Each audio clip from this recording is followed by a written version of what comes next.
సామాజిక అస్త్రం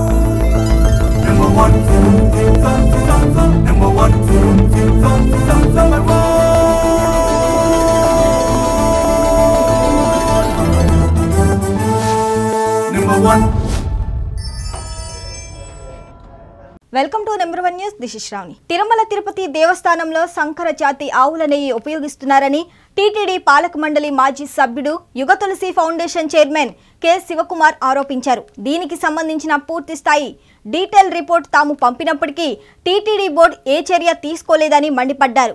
ఈ విషయంలో నిర్లక్ష్యంగా వ్యవహరిస్తున్న టీటీడీ బోర్డు చైర్మన్ బిఆర్ నాయుడును తక్షణమే ఆ పదవి నుంచి తొలగించాలని కె శివకుమార్ డిమాండ్ చేశారు. టీటీడీని ప్రక్షాళన చేస్తానని హామీ ఇచ్చిన ముఖ్యమంత్రి చంద్రబాబు నాయుడు ఆ మాట నిలబెట్టుకోలేదని శివకుమార్ ఆరోపిస్తున్నారు. అత్యంత పవిత్రమైన దేశీయ ఆవు నెయ్యిని మాత్రమే స్వామివారి నిత్య నైవేద్యాలకు లడ్డూ ప్రసాదానికి వాడాలని శివకుమార్ డిమాండ్ చేశారు. టీటీడీ బోర్డు నిర్లక్ష్యంపై ఇప్పటికే తాము లీగల్ నోటీసు ఇచ్చామని, త్వరలోనే సుప్రీంకోర్టులో పిల్ కూడా వేయబోతున్నట్లు శివకుమార్ తెలిపారు. కూటమి ప్రభుత్వం అధికారంలోకి వచ్చిన కొత్తలో తిరుమల లడ్డూల తయారీలో నెయ్యి కల్తీ జరిగిందని, గత ప్రభుత్వం నెయ్యి సరఫరాల్లో అవినీతికి పాల్పడిందని బీజేపీ, టీడీపీ, జనసేన పార్టీలు పెద్ద ఎత్తున ఆరోపించాయి. గత ప్రభుత్వం లడ్డూల తయారీ విషయంలో నిర్లక్ష్యంగా వ్యవహరించిందని, నెయ్యి విషయంలో అవినీతి జరిగిందని సాక్షాత్తు ముఖ్యమంత్రి చంద్రబాబు నాయుడు స్వయంగా ప్రకటించారు.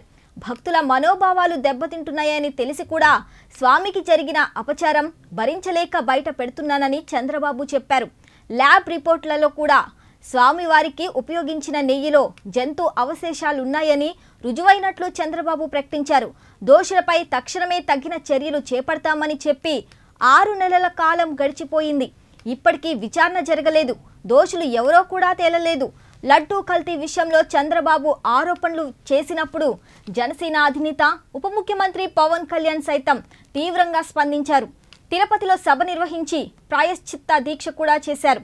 హైందవ ధర్మానికి ఎవరో అన్యాయం చేసినా క్షమించేది లేదని ఆయన అప్పుడు హెచ్చరించారు. స్వామివారికి ఇంత అపచారం జరుగుతున్నా నోరు మెదపని ఈ ప్రభుత్వానికి గోవిందుడు శాపం తగులుతుందని కె శివకుమార్ తీవ్రంగా విరుచుకుపడ్డారు. అత్యంత పవిత్రమైన ఆనంద నిలయంలోకి వెళ్తుందని, స్వామివారి నిత్య నైవేద్యాల్లోనూ లడ్డూల తయారీలోనూ ఆ నెయ్యిని ఉపయోగిస్తున్నారని తీవ్ర ఆరోపణలు వస్తున్నప్పటికీ అందుకు తగిన ఆధారాలను సమర్పించినప్పటికీ చర్యలు మాత్రం శూన్యం. ఓం నమో వెంకటేశాయ. తిరుమల తిరుపతి దేవస్థానం పాలక మండలికి సంకర జాతి ఒక జంతువు పాలతోని తయారు చేస్తున్న నెయ్యిని ఆనంద నిలయంలోకి పంపించకూడదని పదే పదే చెప్తున్నప్పటికీ వీరికి శంకర జాతి అంటే తెలియదు, దేశీవాళీ ఆవు అంటే తెలియదు. అలాంటి వ్యత్యాసం తెలియని ఈ పాలక మండలి అధ్యక్షుడు బిఆర్ నాయుడు గారిని వెంటనే తిరుమల తిరుపతి దేవస్థానం పాలక మండలి నుంచి తప్పించాలని, చంద్రబాబు నాయుడు గారు ప్రక్షాళన చేస్తానన్నటువంటి మాట నిలబెట్టుకోవాలి. ఆనంద నిలయంలో అపచారం జరుగుతుంది అని పదే పదే చెప్తున్నప్పటికీ కూడా వీరి మెదడుకు వెక్కడం లేదు. అవసరం అయినటువంటి అంశాలపైన వీరి ఒక ఆలోచన లేదు.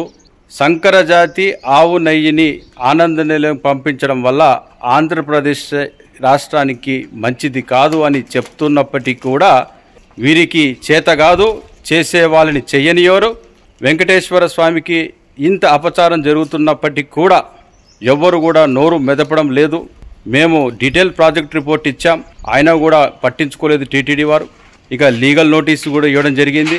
త్వరలో సుప్రీంకోర్టులో పిల్ కూడా ఫైల్ చేస్తున్నాం. చంద్రబాబు నాయుడు గారికి ఈ వీడియో ద్వారా విజ్ఞప్తి చేస్తున్నాం. మా గోశాల నుండి దేశీవాళీ ఆవు నెయ్యిని స్వామివారి నిత్య కైంకర్యాలకు ఉపయోగించాలి, లడ్డు మహాప్రసాదంలో ఉపయోగించాలి. లేని పక్షంలో మీకు ఆంధ్రప్రదేశ్లో గోవిందుని శాపం తగలక తప్పదు. బిఆర్ నాయుడుని వెంటనే తొలగించి ప్రక్షాళన అన్న పదానికి అర్థం తెలియజేయండి అని చెప్పేసి చంద్రబాబు నాయుడు గారికి ఈ వీడియో ద్వారా విజ్ఞప్తి చేస్తున్నా. స్వామివారికి జరుగుతున్న అపచారం పట్ల భక్తులు తీవ్ర మనోవేదన చెందుతున్నారు. తక్షణమే సంకర జాతి ఆవు నెయ్యిని స్వామివారికి ఉపయోగించడం ఆపివేయాలని దేశీ ఆవు నెయ్యి మాత్రమే నైవేద్యాల్లోనూ లడ్డూల తయారీలోనూ వాడాలని లేని పక్షంలో పెద్ద ఎత్తున ఆందోళనను చేపట్టడమే కాక న్యాయ పోరాటానికి సైతం దిగుతామని కె శివకుమార్ హెచ్చరించారు. మరిన్ని లేటెస్ట్ అప్డేట్స్ కోసం చూస్తూనే ఉండండి నెంబర్ 1 న్యూస్. సామాన్యుడి చేతిలో సామాజిక అస్త్రం.